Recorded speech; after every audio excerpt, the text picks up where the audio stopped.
Hello बंधु। तो आज के वीडियो में हम अवतल दर्पण में दर्पण सूत्र को प्रूव करेंगे। दर्पण सूत्र क्या होता है, जैसा कि आप जानते हैं 1/u प्लस 1/v बराबर 1/f, ये होता है दर्पण सूत्र। आप पहले से पढ़ चुके होंगे। मैं सिर्फ इस वीडियो में आपको बिल्कुल आसान भाषा में, आसान तरीके से हम आपको दर्पण सूत्र प्रूफ करवाएंगे अवतल दर्पण में। यदि क्वेश्चन कहे कि दर्पण सूत्र को प्रूफ करें तो भी अवतल दर्पण में करना है। यदि क्वेश्चन कहे अवतल दर्पण में 1/u प्लस 1/v बराबर 1/f को सिद्ध करें तो भी आपको उसी दर्पण में करना है। आइए अब इसको सिद्ध कैसे करेंगे। तो क्वेश्चन आपका क्या हो गया, बोर्ड पर लिखा हुआ है, लिख दे रहा हूं। क्वेश्चन हो गया कि 1/u प्लस 1/v बराबर 1/f को अवतल दर्पण में सिद्ध करें। अवतल दर्पण में सिद्ध करें।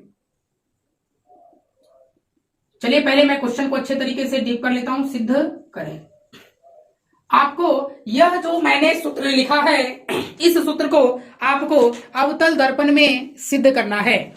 जैसा कि हमें आशा है, और आशा ही नहीं पूर्ण विश्वास ही है कि यदि आप इस वीडियो में अंत तक बने रहते हैं, यदि आप थोड़ा भी स्किप नहीं करते हैं, तो 10 से 15 मिनट की वीडियो में, जो भी वीडियो लंबी हो, 10 मिनट की क्यों ना हो जाए, लेकिन आपको एक एक कतरा समझा के रहेंगे, कभी कंफ्यूजन नहीं होने देंगे। आइए इसको सिद्ध करने के लिए सबसे पहला काम किस दर्पण में सिद्ध करने बोला है, अवतल दर्पण में। तो सबसे पहले हम क्या करेंगे, एक बनाएंगे अवतल दर्पण। अवतल दर्पण यानी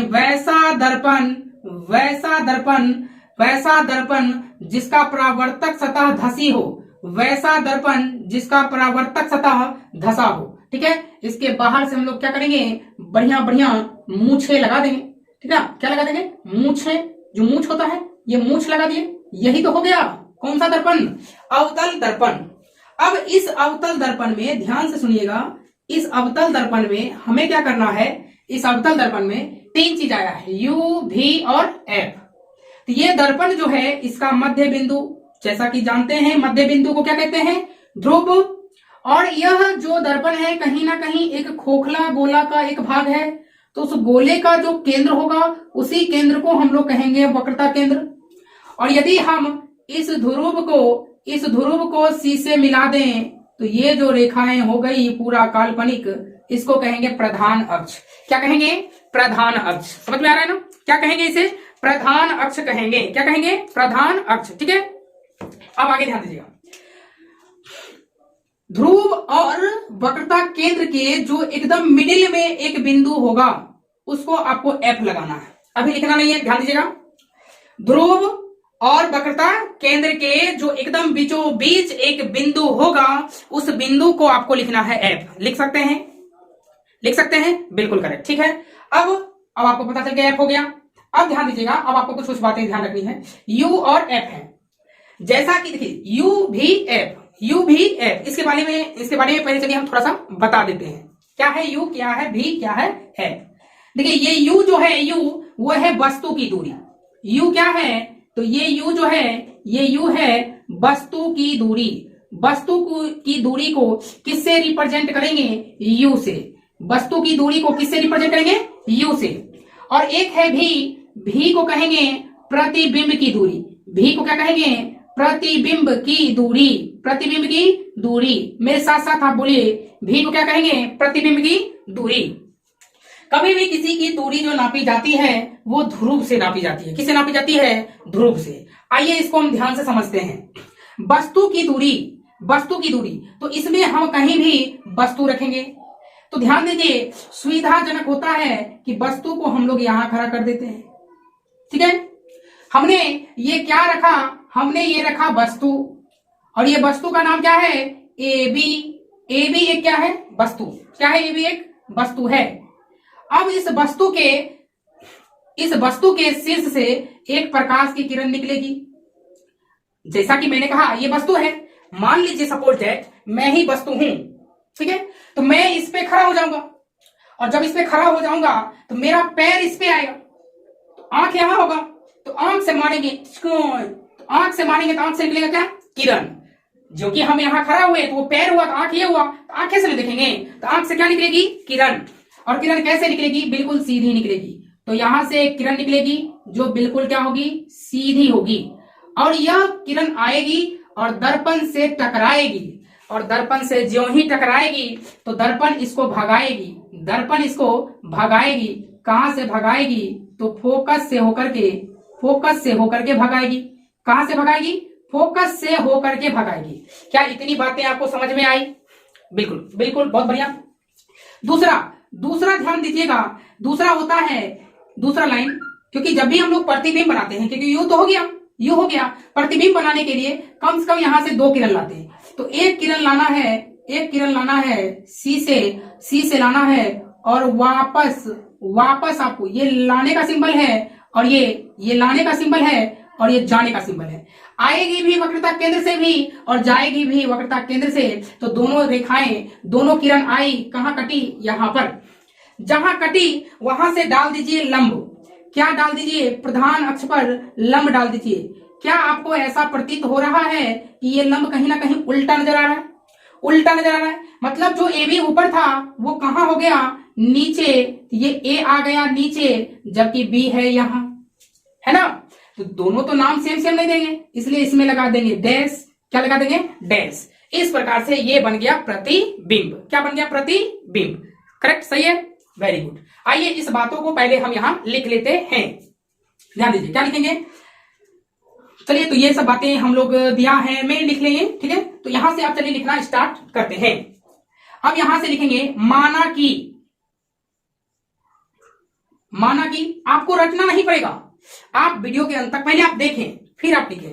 माना कि ये एक दर्पण है, ये दर्पण यहां से लेकर के यहां तक है, तो इस दर्पण का क्यों ना नाम दे दिया जाए। इसका मैंने नाम लिया एम और एन, तो मैं बोलूंगा माना कि एम एन एक अवतल दर्पण है, ठीक है, जिसमें ध्रुव P तथा वक्रता केंद्र C है। क्या मैं लिख सकता हूं, माना कि अवतल दर्पण, अवतल दर्पण, माना कि अवतल दर्पण Mn है, माना कि Mn अवतल दर्पण है, अवतल दर्पण Mn है, जिसका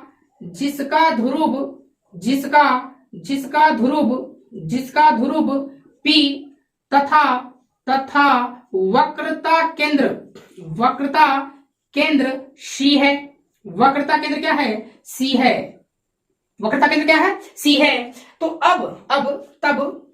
तब दो तीन बातें, एक वस्तु, एक प्रतिबिंब, एक फोकस, 3 नाम आए ना, तीनों लिखेंगे। ध्यान से देखिए, वस्तु ये है, वस्तु ये है। तो ये वस्तु जब भी देखिए हम लोग यदि ए से बी लेंगे ना, तो ये वस्तु का हाइट हो गया। क्या हो गया, हाइट। यदि मेरे पैर से लेकर के मेरे सर तक के बीच की दूरी नाप लीजिएगा तो ये मेरी हाइट हो जाएगी। क्या हो जाएगी, हाइट। यदि आप जहां बैठ के वीडियो देख रहे हैं, आप अपना पैर ले लीजिए और मेरे पैर तक जब आइएगा तो इसके वो कहते हैं, इसके बीच की दूरी कहते हैं। क्या कहते हैं, दूरी। तो हम लोग इसकी दूरी लेंगे। ये वस्तु है, वस्तु का पैर कौन है, बी, और हम लोग ध्रुव से नापते हैं, यानी पी बी, यानी पी बी को कहेंगे वस्तु की दूरी। क्या बोलेंगे, वस्तु की दूरी। वस्तु की दूरी को क्या बोलेंगे, पी बी। वस्तु की दूरी को किससे सूचित करते हैं, यू से। किससे करते हैं, यू से। किससे, यू से, ठीक है। अब देखिए उसके बाद एक आइए प्रतिबिंब की दूरी। प्रतिबिंब देखिए ये बन रहा है, इसका पैर ये है ना, बी डैश से लेके कहां तक, पी तक, वो क्या हो जाएगी, प्रतिबिंब की दूरी। तो अगला हो जाएगा प्रतिबिंब की दूरी। प्रतिबिंब की दूरी हो जाएगा पी बी डैश, और इस प्रतिबिंब की दूरी को क्या बोलेंगे, भी बोलेंगे। क्या बोलेंगे, भी। अब देखिए एक और लेंगे, फोकस दूरी। क्या लेंगे, फोकस दूरी। फोकस दूरी किसको कहते हैं, ध्रुव से फोकस तक के बीच की दूरी को, यानी पी से लेकर के एफ तक, यानी फोकस दूरी। फोकस दूरी जिसे हम कहेंगे पी एफ, इसको किससे सूचित करेंगे, स्मॉल एफ से। अब ध्यान दीजिएगा, यहां तक उम्मीद करते हैं किसी कोई दिक्कत। अब आपको क्या करना है, सिद्ध करना है। क्या करना है, सिद्ध करना है।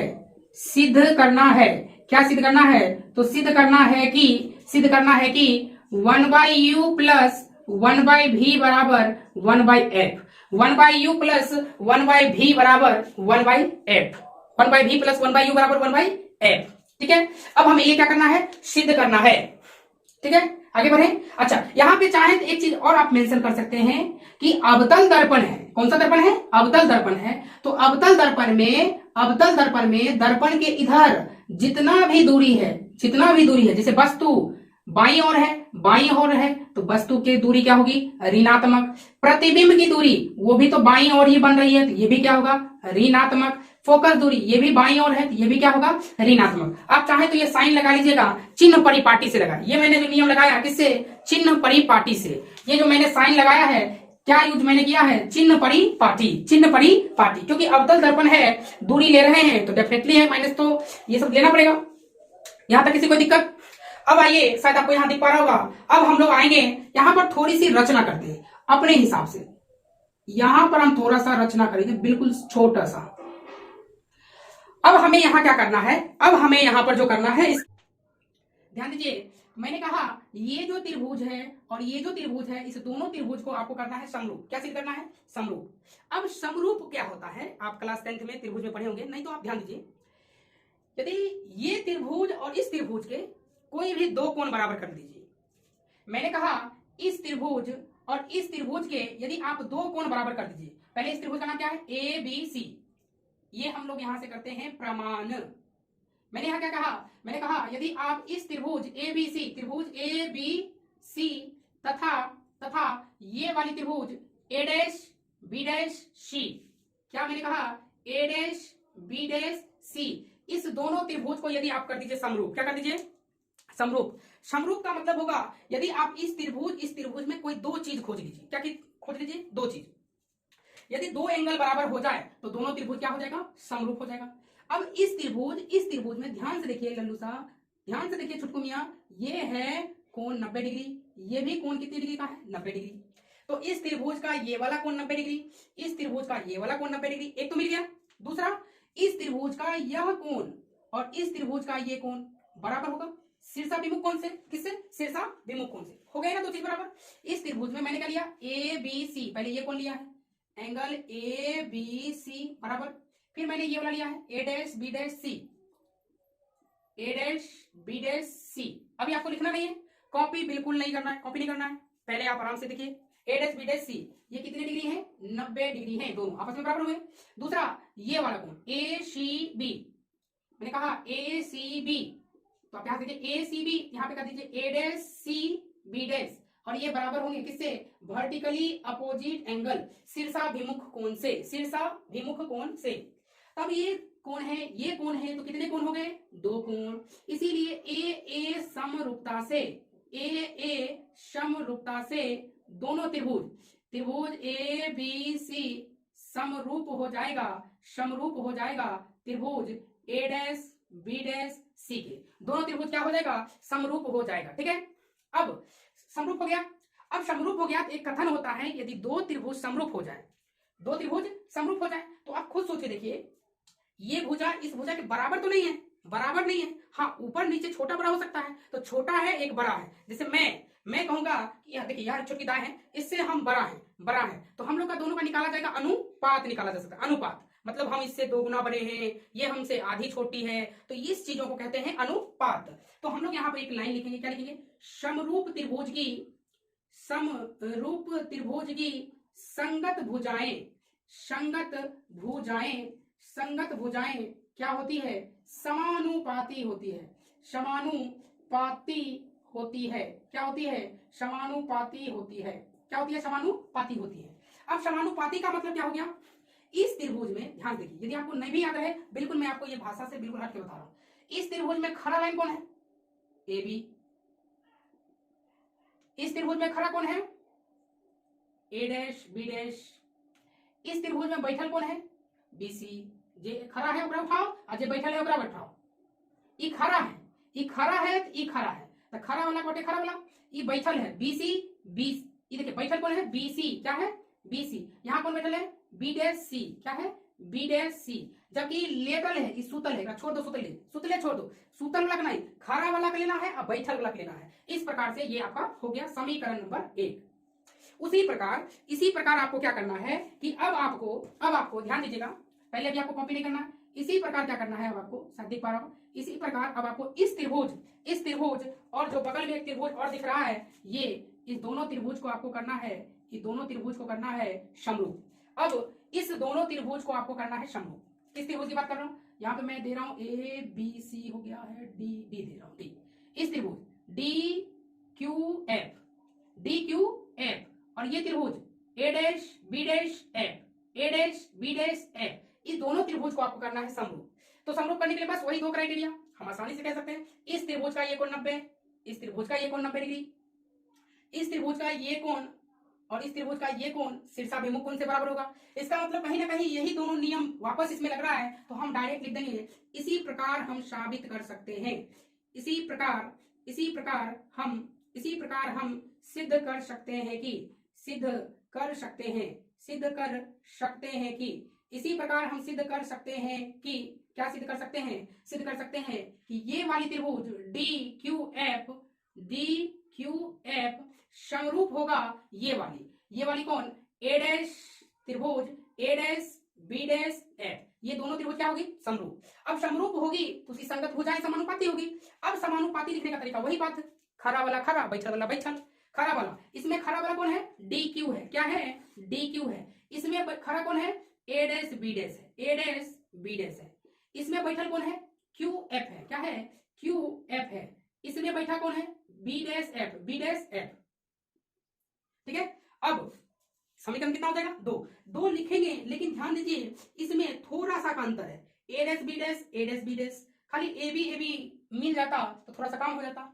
इसके लिए थोड़ा सा ध्यान रखेंगे, इस डी क्यू की लंबाई इस ए बी की लंबाई के क्या होगी, बराबर होगी। कैसे, क्योंकि जब दो समांतर रेखा है तो उसके बीच की सभी दूरियां आपस में क्या होती है, बराबर। दो समांतर रेखा के बीच की सभी दूरियां क्या होती है, बराबर होती है। तो इसके बीच की लंबाई डी क्यू, इसके बीच की लंबाई ए बी, तो मैं यहां कहूंगा चूंकि ए बी की लंबाई डी क्यू की लंबाई की क्या होगी, बराबर होगी। क्यों बराबर होगी, तो यहां पर आप पूरा बढ़िया से लिख दीजिए, समानांतर रेखाओं पैरेललोग्राम, यानी समांतर पैरेललोग्राम नहीं, आराम से लिख सकते हैं, समांतर रेखाओं के बीच की दूरी, समांतर रेखाओं के बीच की दूरी क्या होती है, समान होती है। ये भाषा भी लिख सकते हैं, या आप लिख सकते हैं डायरेक्ट चित्र से।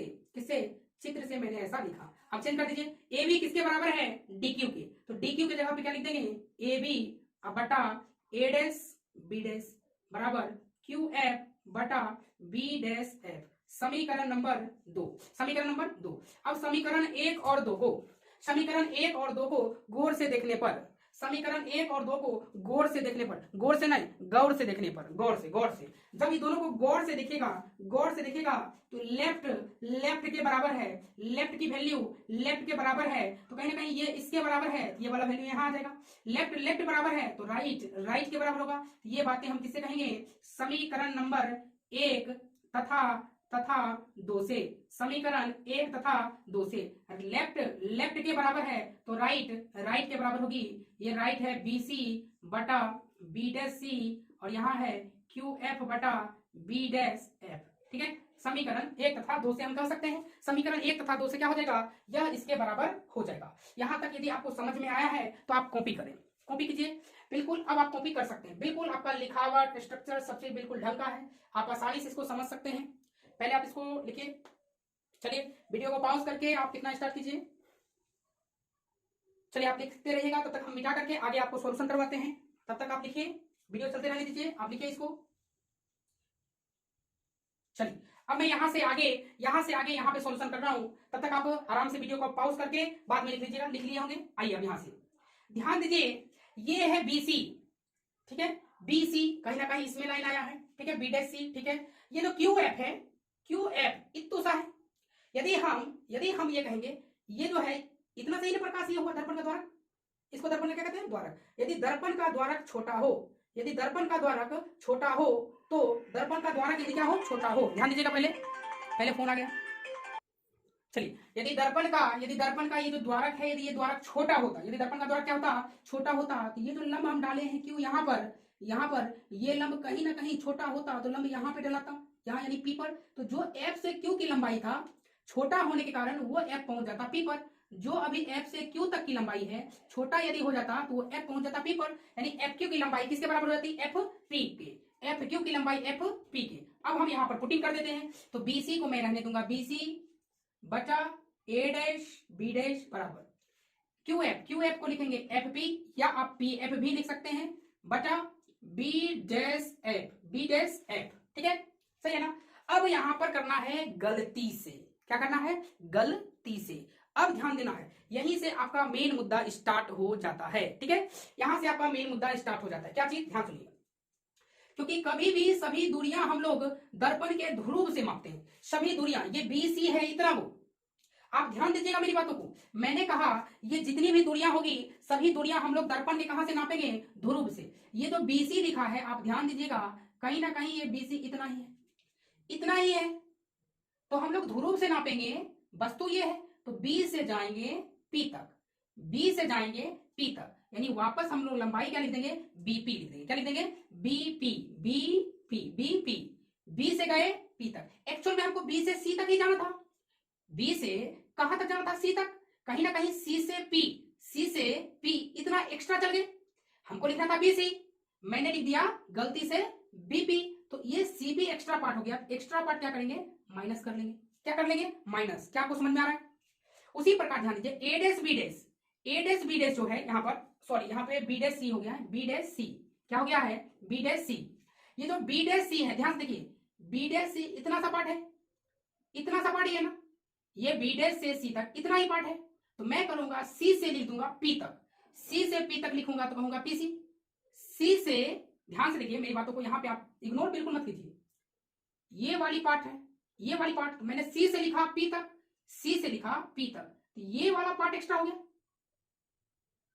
यानी पी से बी डैश, यानी एक्स्ट्रा पार्ट को क्या कर देंगे, माइनस कर देंगे। ठीक है, अब यहां पे आइए, थोड़ा सा और आगे है, ध्यान दीजिए, बिल्कुल इग्नोर मत कीजिएगा।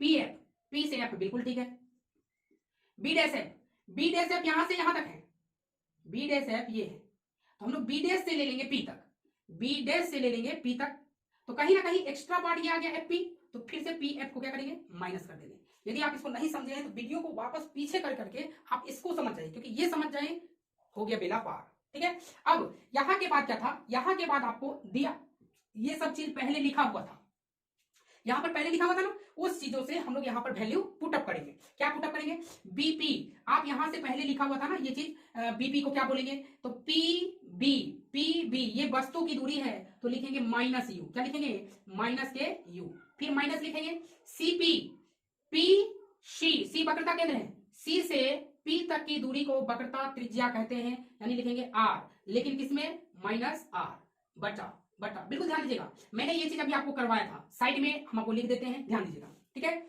आप वहां से मिलाते जाइएगा, ध्यान दीजिएगा। आपको फिर से है पीसी, फिर से देखिए सीपी पीसी वही बात है, तो माइनस आर, फिर minus P B dash, P से जाएंगे बी डैश, ये तो प्रतिबिंब है, तो प्रतिबिंब की दूरी को भी से किए थे, लेकिन चिन्ह परिपाटी लगा देंगे तो माइनस भी। अब पी एफ, पी से एफ, पी से एफ ये फोकस दूरी है, तो minus F, B dash P, B dash P, अभी ध्यान दीजिए, बी डैश यहां है, पी यहां है, ये फिर से आ गई प्रतिबिंब की दूरी, प्रतिबिंब की दूरी को किससे बोलेंगे, भी से, तो माइनस भी देंगे, माइनस भी देंगे, फिर minus minus P F, P F अभी अभी लिखे थे, पी एफ को फोकस करते हैं, लेकिन चिन्ह प्रतिबिंब के अनुसार क्या हो जाएगा, माइनस एफ, माइनस एफ। उम्मीद करते हैं ये समझ में आया होगा। यदि आपको ये समझ में आ गया है तो बिल्कुल आगे हम बढ़ते हैं। अब आप इसको वीडियो पॉज करके नोट कर लिया होंगे, इसको चलिए हम मिटा देते हैं, मिटा देते हैं। ठीक है, मिटा दिए। अब ध्यान दीजिए, यहां पे कर देते हैं सॉल्यूशन, तो माइनस यू प्लस आर बचे माइनस आर प्लस भी बराबर माइनस एफ बचे माइनस भी प्लस एफ, माइनस भी प्लस एफ। कर देते हैं कौन सा गुना, क्रॉस गुना, क्रॉस गुना कर देंगे, क्रॉस गुना कर देते हैं, या आप यहां पर देखिए ये वो आर थोड़ा सा अलग दिख रहा है, चलिए गुना कर ही देते हैं, इसका गुना इससे कर देते हैं, इसका गुना इससे कर देंगे, तो माइनस यू प्लस आर, और यहां पर माइनस भी प्लस एफ, इसका गुना इससे करेंगे, माइनस एफ ब्रैकेट में माइनस आर प्लस भी। ठीक है, अब माइनस यू को माइनस भी से करेंगे, माइनस यू, देखिए इसका गुना इससे कीजिए, माइनस माइनस हो जाएगा प्लस, यू को भी से करेंगे यू भी, फिर इसका गुना, अब इससे हो गया कंप्लीट, अब इसका गुना इससे होगा, इसका गुना इससे होगा, तो माइनस प्लस मिलकर क्या बनेगा, माइनस यू का एफ से करेंगे यू एफ। ठीक है, अब ये गुना कंप्लीट हो गया। अब यहां आर से स्टार्ट करेंगे, आर को इससे करेंगे तो प्लस माइनस माइनस, आर को भी से करेंगे आर भी। अब इसका गुना इससे करेंगे, प्लस प्लस प्लस हो जाएगा, आर को एफ से करेंगे आर एफ, सही है, बराबर बराबर। अब यहां से कर लीजिए, माइनस माइनस हो जाएगा प्लस, एफ आर या आर एफ, कोई दिक्कत नहीं है, ठीक है, माइनस प्लस माइनस एफ भी। अब ये आर एफ बराबर है, कट जाएगा, तो यहां से क्या बचा, U V minus U F minus R V बराबर माइनस एफ भी। यहां पर देखिए सब एफ भी सब ठीक है, लेकिन यहाँ आर अलग है, तो इसके लिए आप जानते होंगे कि एफ बराबर आर बाई टू होता है, एफ बराबर आर बाई टू, तो आर बराबर क्या हो जाएगा 2f, आर बराबर क्या हो जाएगा 2f। यहां से U V minus U F minus R के जगह पर 2f और ये भी बराबर माइनस एफ भी। अब यहां से U V minus U F बराबर, ये माइनस में है तो ये इधर आ जाएगा प्लस में हो जाएगा माइनस एफ भी, ठीक है, you V minus U F बराबर 2f भी में से एक एफ भी जाएगा, एफ भी बचेगा, सही है ना। यहां तक आपको समझ में आया क्या? वीडियो दी आप लास्ट तक देखेगा तो आज के लिए आपको वीडियो जो है बहुत ही फायदेमंद होगा, ठीक है। हिम्मत नहीं हारना, मैं जब से ये क्वेश्चन को सॉल्व करवा रहा हूँ, पंखा बंद है, लाइट ऑन है, सारा कमरा बंद है, तब पर भी कंटिन्यू डटे हुए हैं। जब तक हम इसको सॉल्यूशन नहीं करेंगे, क्योंकि वीडियो में कुछ एक्स्ट्रा पार्ट आ जाता है, कुछ हल्ला पिल्ला हो जाता है, हल्ला चिल्ला, उसको भी शांत करते हुए फिर से हम कंटिन्यू बनाना चालू रखें। पूरा बंद कमरा है।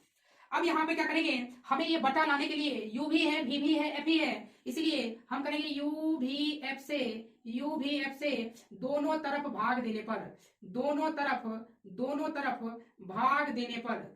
तरफ क्या करने पर, भाग दे देंगे, यू भी बटा यू भी एफ माइनस यू एफ, इसमें भी भाग देंगे यू भी एफ से, एफ भी इसमें भी भाग देंगे यू भी एफ से भाग देंगे, यू भी कट जाएगा, यू एफ कट जाएगा, एफ भी कट जाएगा, क्या बचेगा 1 बाई एफ माइनस 1 बाई भी बराबर 1 बाई यू।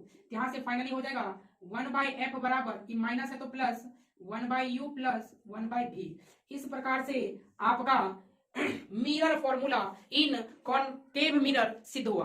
कॉनकेव मिरर में prove that in concave mirror of 1 by you plus 1 by भी बराबर 1 बाई एफ, इसको सिद्ध करना था, जो कि मैंने प्रूव कर डाला कि मैंने प्रूव कर डाला। अब आपको क्या करना है, इस वीडियो को वापस आप एक बार और देख लीजिएगा, आपको कतरा जो है सॉल्व हो जाएगा, ठीक है। आप अब नोट कर लीजिए। अब हम अगले दिन यदि आपका रिकमेंड रहेगा, अच्छा खासा रहेगा, पॉजिटिव रहेगा, तो हम आपको उत्तल दर्पण में सिद्ध करके बताएंगे। बिल्कुल ये चीज पहले आप रिवीजन कर लीजिए, फिर हम आपको उत्तल दर्पण में सिद्ध करेंगे, ठीक है। चलिए स्क्रीनशॉट ले लीजिए या लिखिए आप। मिलते हैं अगले वीडियो में, तब तक के लिए tata bye bye, take care.